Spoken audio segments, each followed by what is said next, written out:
Imaginaos, por ejemplo, un automóvil, ¿no? Un automóvil, un alzado, pues era algo como esto, ¿no? Tenemos aquí la parte frontal, aquí el habitáculo, y esto es un alzado de un coche, ¿no? Una proyección ortogonal que es sistema diédrico, ¿no?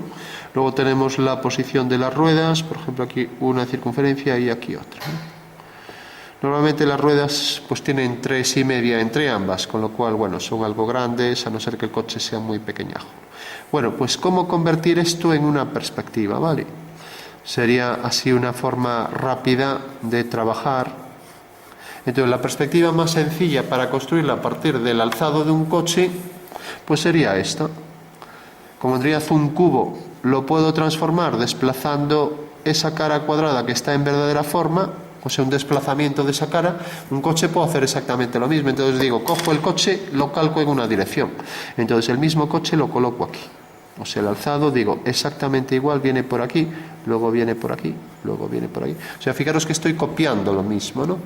Entonces, si ahora uno los dos, pues claro, es una forma extruida, ¿no? Y un coche no tiene forma así prismática, pero eso ya es una militar del coche, ¿vale? O perdón, una militar, una caballera. Hombre, lo normal es que en un coche, ya digo, esto se convierta en curvas, ya que por efecto de la aerodinámica tiene que ser lo más redondeado. Esta línea no existe, esto también es curvo. Aquí tenemos ya el parabrisas totalmente redondeado, etcétera. Entonces, esto sí que ya sería una perspectiva militar de un auto, ¿no? ¿Cómo convertir ahora, por ejemplo? Aquí tendríamos, por ejemplo, los faros, etcétera, ¿no? Como tiene curvatura, pues este de atrás no se va a ver casi nada, ¿no? Lo mismo si tiene aquí una entrada de aire, etcétera, ¿no? ¿Cómo convertir un coche que lo tenemos en planta, pues por ejemplo en militar? Entonces, en este caso hemos partido de un alzado y lo hemos extruido en una dirección oblicua, ¿no? Si ahora hacemos el coche, por ejemplo, imaginaros que lo tenemos en planta, es este. Y ahora lo convertimos en militar. El coche visto desde arriba, pues será algo como esto. Esto suele ser más pequeño y es el habitáculo, ¿no? Y esto se suele redondear también por efecto de la aerodinámica, ¿no? Bueno, pues esto para convertirlo ahora en una perspectiva, fijaros que ahora la reducción la hacemos desde arriba. O sea que el cuadrado aquí está en verdadera forma en planta y lo bajamos así en vertical, ¿vale? Y esa sería la perspectiva militar para diferenciarla de esta. Recordad que si lo giraba así, por ejemplo, ya tengo la caballera, ¿vale? Bueno, pues entonces el coche lo único que tengo que darle es las alturas. Y eso sí, ponerlo en posición oblicua. Entonces el suelo vendrá a parar aquí, ¿vale? Eso quiere decir que ya lo tengo aquí en 3D. Esto se desplazará también hacia aquí, o sea que vendrá hacia aquí. Entonces lo que he cogido, el plano original que he cogido, es en realidad el que pasaba por esta línea, ¿no? Pero ahora esto ya está convertido en una perspectiva de tipo militar, ¿no? Vale.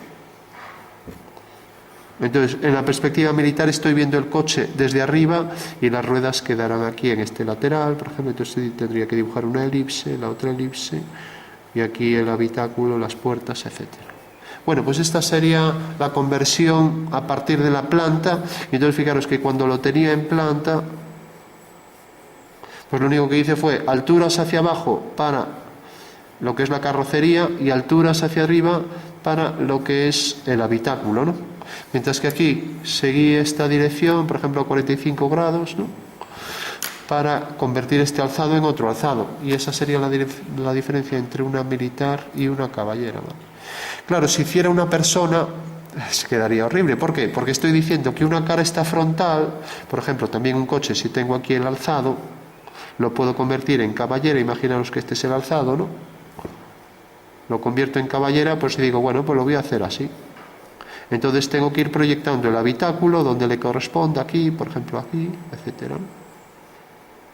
Ahora aquí, por ejemplo, viene más hacia adelante y aquí ya le doy la curvatura.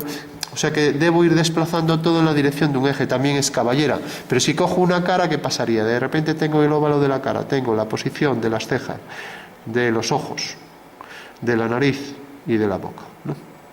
Y luego del mentón, ¿no? Bueno, pues de repente la caballera lo que me está diciendo es que esto se desplaza en una dirección, con lo cual vería aquí una oreja. No, si la cara está frontal no puedes ver una oreja desplazada hacia un lado, ¿no?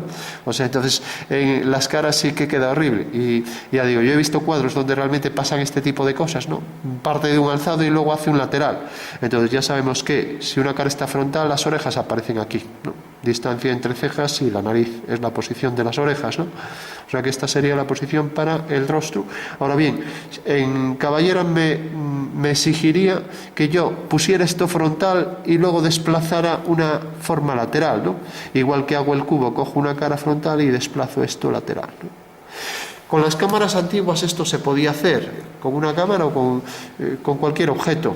Las cámaras de fuelle, ¿os acordáis? ¿No? Esas cámaras, yo tuve una, la verdad que costaba muchísimo, son estas que tenían fuelle, ¿no?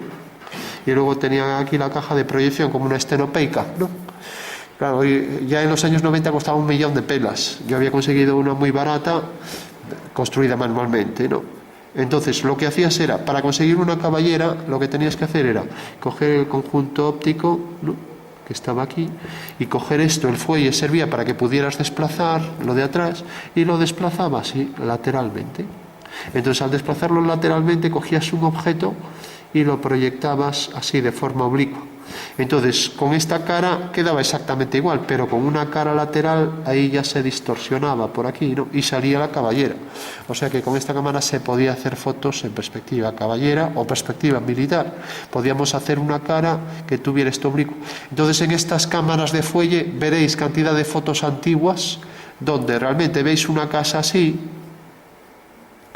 y en la misma foto, habiendo desplazado el fuelle, pues la veis así, porque la cara frontal aparecería tal cual.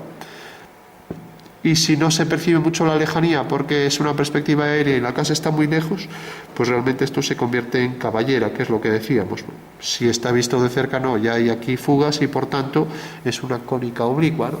Pero es un efecto que se podía conseguir con la cámara de fuelle, y ahí vemos la diferencia entre la militar y la caballera y la forma de conseguirla de forma práctica, ¿no?